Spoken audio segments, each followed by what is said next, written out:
Kasalukuyan po nagsasagawa ng press conference si DILG Secretary Marojas. Pakinggan po natin.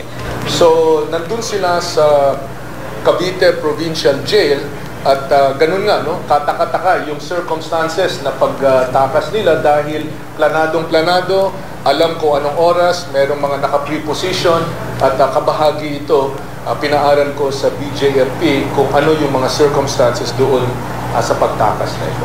Bukod yun sa issue na bakit pinahintulutan na manatili sa isang provincial jail ang isang convicted kumpara sa iba na dapat naman makapasok na sa Bucor. Sir, ano yung coordination na ginagawa natin sa DOJ as para mother unit ng Bucor? Kasi parang patakas ulit, kayo ulit yung nahihirapan sa police para bumawal. Paano po natin mag-prevent yun? Well, kita naman po ninyo na ang Pangulo mismo nagsagawa na ng, I think, dalawang pagbago, no? Dalawang pagbago sa leadership ng Bucor in the last several years at meron pang Bucor Modernization Bill na isinusulong at ngayon ay malinaw sa harap ninyo, nahuli na ng PNP ito, convicted ito, ibibigay namin sa Bucor at sila na ngayon ang in charge sa custody nitong mga ito. Ang susunod na tatanungan ay bibigay ni Ian Cruz, GMA 7. Secretary, ang nakakapagtaka po dito, nagkakaroon ng link ang mga suspects, dalawang suspects, yung grupo ni Jackson B, saka po yung grupo nito si Talavero. Paano po ba natin prevent sa mga susunod po na wala na silang link sa loob? Kasi si Bokbok dumagalo po sa provincial jail, malayo na nakukuha na siya ng CCTV doon. Paano po ito? Well, kabahagi ito ng malawakang programa na isasagawa ng PNP, na kung saan ang terms of reference ng trabaho ng CIDG ay babaguhin natin. Isa ito sa programa na sinusulong ni Director General Alan Purisima na kung saan yung trabahuin ng CIDG ay itong mga kilala or mga malakihang mga krimen at kriminalidad, hindi lamang yung pangkaraniwan. At magkakaroon sila ng dagdag na training, dagdag na resources, at dagdag na focus para hindi yung basta-basta, tulad nga nangyari dito, yung trabaho ng CIDG, kasama na yung PNP Intelligence Group at kasama yung ISAP, no? Yung Intelligence Service ng AFP. Sila ang naghanap at tumukoy kung saan nga itong kinalagyan nitong Chinese drug traffickers na ito na si Li Lanyan at si Wang Lina.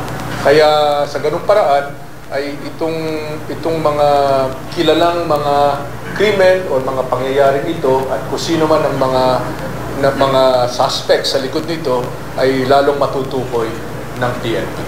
Secretary, another thing po, sinasabi na maluwag na mag-tropical highway natin, yung kidnapping, yung mga traveling group, mabilis sila makakalabas mula Luzon papunta sa Mindanao, maabot sila kung saan lugar. Ano pong measures natin dito, sir? Kasi ito ang naging trend ngayon na tumatakbo sila sa malalayo po dito sa atin. Well, tinitingnan natin yung mga, halimbawa dati, no?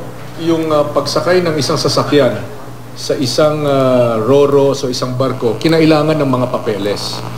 Dahil nga na gusto natin na mas malaya makapagbiyahe ang ating mga kababayan, lalo na yung mga produkto, ay natanggal yung requirement na yon, no? So lahat ito ay tinitingnan at magsasubmit kami ng mga recommendation. Hindi naman natin gustong pahirapan ng higit ang ating mga kababayan, ang mga inosenteng nagbabakasyon, ganun. Pero importante na itong mga tumatakbo or nagtatago ay mahuli din o matiktikan din ng mga otoridad, no? Kabahagi na dito yung aming pakikipag-ugnayan sa DOTC para yung mga license plate at yung other vehicle information na nasa sa database ng DOTC ay ma-access ng PNP para kung sino man ang tumatawid dito sa mga roro na ito habang nasa barko pa sila ay nagkakaroon ng clearance habang nandun sila. Sir, panghuli na lang po, ano? Yung CIDG, sir, may effort din sila na magpa-file sila ng motion para hindi na mailipat nga sa provincial jail muli itong sila Jackson D. Susuportahan ba, sir, ng DILG to? Kasi sinasabi nga nila kung dadali na naman dun sa provincial jail, baka magkaroon na naman ng pagtakas, sir. 100% susuportahan natin na lalong-lalo na yung mga convicted at tinaguro ang high risk no? Dahil may sapat na kakayahan, pera, network, kakilala, at may mahahabang record, kung tinaguruan silang high risk ng PNP, ay dapat naman nandun sila sa secure, high security na mga bilangguan, lalo na kung convicted sila. Kaya susuportahan natin ito. Sir, Si Marlon Ramos naman po ng Inquirer.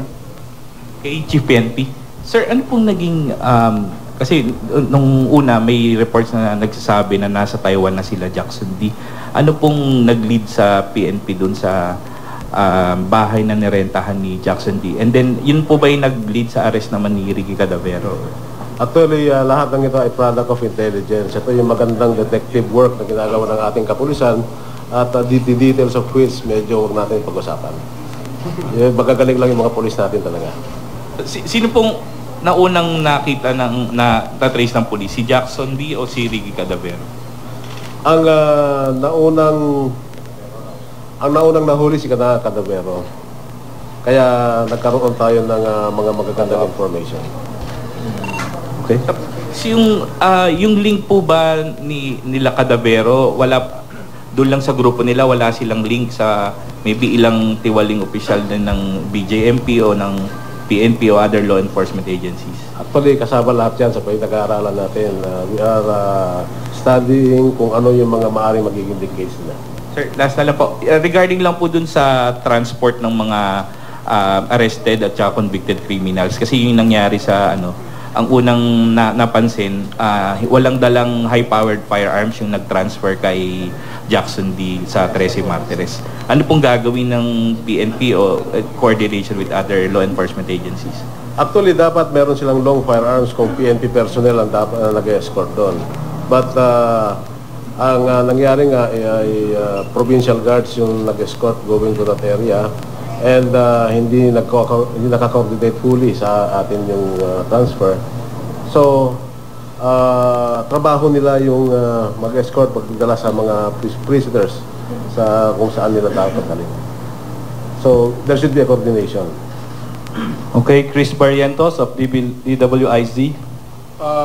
Bago magtanong si Chris, Marlon, linawin ko lang, nabanggit mo kasi yung BJMP. Walang kinalaman yung BJMP sa pagtakas nitong Chinese drug traffickers dahil wala sila sa custody ng BJMP.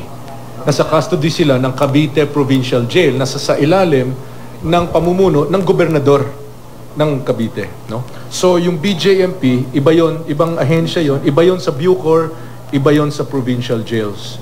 So just to be fair to them, dahil nabanggit mo sila sa katanungan, hindi sila kabahagi nun.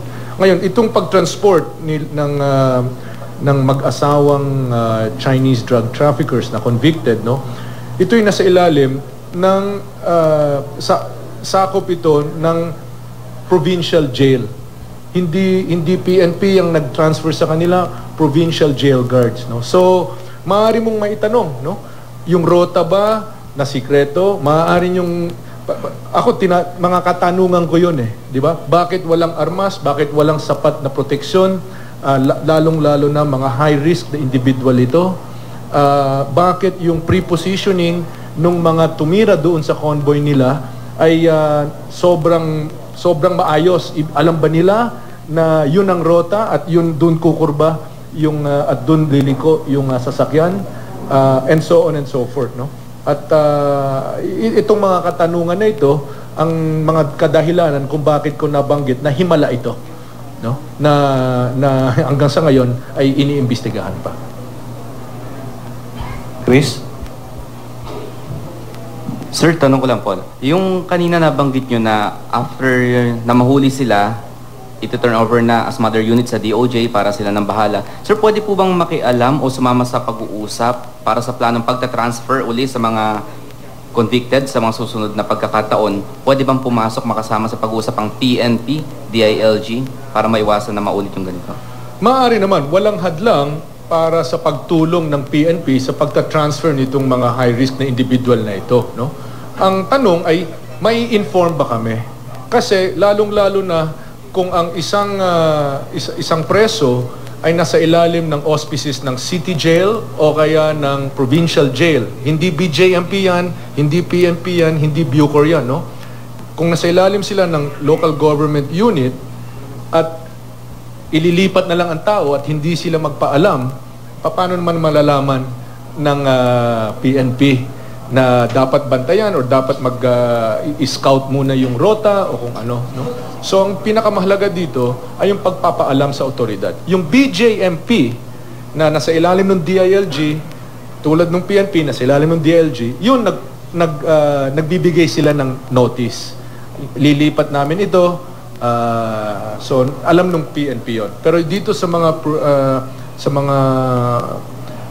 kulong o sa mga preso ng local government units, kadalasan ay walang adviso yan.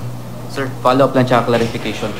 Yung sa mga provincial jail, city Yan po jails, nagaganap na press conference ni DILG Secretary Marojas tungkol sa pagtakas at pagkakaaresto sa dalawang hinihinalang Chinese drug trafficker. Dahil sa pangyayari ay posibleng magkaroon umano ng pagbabago tungkol sa paghawak at pagkalalagay sa kustudiya ng mga taong may malalaking kaso.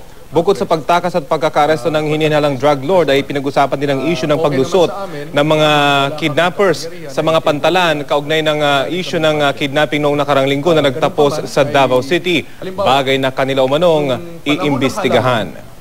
During the last 2 weeks,